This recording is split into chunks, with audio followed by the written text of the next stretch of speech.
दोस्तों, आज के इस वीडियो में हम जानेंगे टॉप 10 बैंकिंग शेयर्स जिन्होंने पिछले 10 सालों में हाईएस्ट रिटर्न्स दिए हैं और पिछले 20 सालों में हाईएस्ट रिटर्न्स दिए हैं।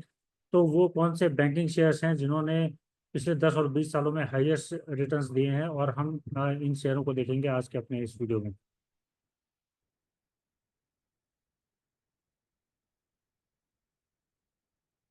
तो देखिए दोस्तों, ये मैंने पिछले 10 साल और पिछले 20 साल का डेटा निकाला है कि पिछले 10 साल में कौन सा बैंक ने सबसे ज़्यादा रिटर्न्स दिए और पिछले 20 सालों में सबसे ज़्यादा रिटर्न कौन से बैंक ने दिए हैं।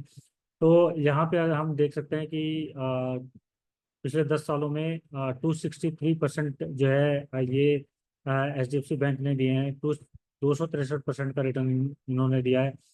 और पिछले 20 सालों में इन्होंने दिया है 1500% का रिटर्न। और यहीं वहीं पे ICICI बैंक ने 293% का और फिर 1100% का रिटर्न दिया है पिछले 20 सालों में। फिर एक्सिस बैंक आता है जिसने पिछले 10 सालों में 180% का रिटर्न दिया है, लेकिन 20 सालों में इसने 850% का रिटर्न दिया है।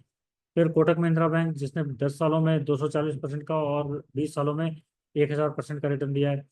फिर SBI आता है, स्टेट बैंक ऑफ इंडिया, जिसने 175% का रिटर्न 10 सालों में दिया है और 20 सालों में 800% का रिटर्न दिया है। वहीं इंडसइंड बैंक जिसने 10 सालों में 220% का रिटर्न और 20 सालों में 780% का रिटर्न। फिर आता है बंधन बैंक जिसने 10 सालों में 150% का रिटर्न, 20 साल का इसका डेटा नहीं है क्योंकि वो पहले लिस्टिंग हुई थी। फिर आता है पंजाब नेशनल बैंक जिसने 10 सालों में 110% का रिटर्न और 20 सालों में 650% का रिटर्न। फिर आता है फेडरल बैंक जिसने 10 सालों में 140% का रिटर्न और 20 सालों में 700% का रिटर्न। फिर आता है IDFC बैंक जिसने 10 सालों में 100% का रिटर्न और उसके पहले ये लिस्टिंग हुआ था। तो देखिए, अगर हम इनका पी देखें तो पिछले हम 10 में तो नहीं जाते हैं, क्योंकि 10 में अगर आप टॉप 5 देखें तो टॉप 5 में स्टेट बैंक ऑफ इंडिया भी आ जाता है। तो आप टॉप 5 में ही रहिए और उससे आगे जाने की जरूरत नहीं है। तो HDFC, ICICI, एक्सिस, कोटक और स्टेट बैंक ऑफ इंडिया, ये टॉप 5 बैंक हम कह सकते हैं जो कि जिन्होंने हाईएस्ट रिटर्न्स भी दिए हैं और जो कि हाईएस्ट टॉप 5 बैंक हैं जिन्होंने ने 10 और 20 सालों में हाईएस्ट रिटर्न्स जनरेट करके दिए हैं। इसमें से अगर हम देखें तो सबसे कम P State Bank of India और ICICI बैंक, इन दोनों का पी सबसे कम है। और उसके बाद HDFC बैंक और यहाँ पे कोटक महिंद्रा बैंक, फिर एक्सिस बैंक।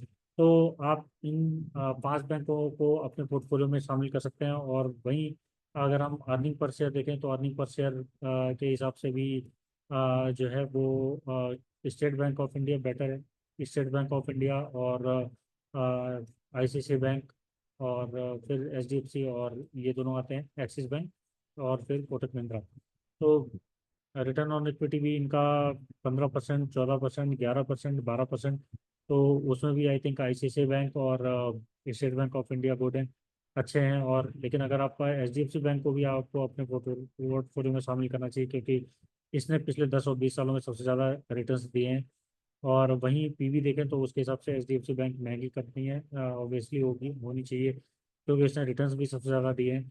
और फिर स्टेट बैंक ऑफ इंडिया इसमें आई थिंक फेयर वैल्यूएशन के आसपास है। और वहीं एक्सिस बैंक और फिर एक्सिस बैंक और उसके बाद ये दोनों बैंक आते हैं, ICICI बैंक और कोटक महिंद्रा। तो इनकी बुक वैल्यू भी फेयर बुक वैल्यूएशन है।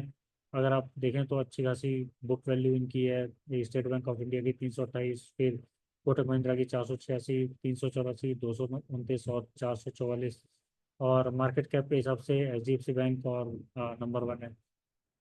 उसके बाद ICICI बैंक, फिर SBI आपका, स्टेट बैंक ऑफ इंडिया, और फिर ये दोनों बैंक आते हैं।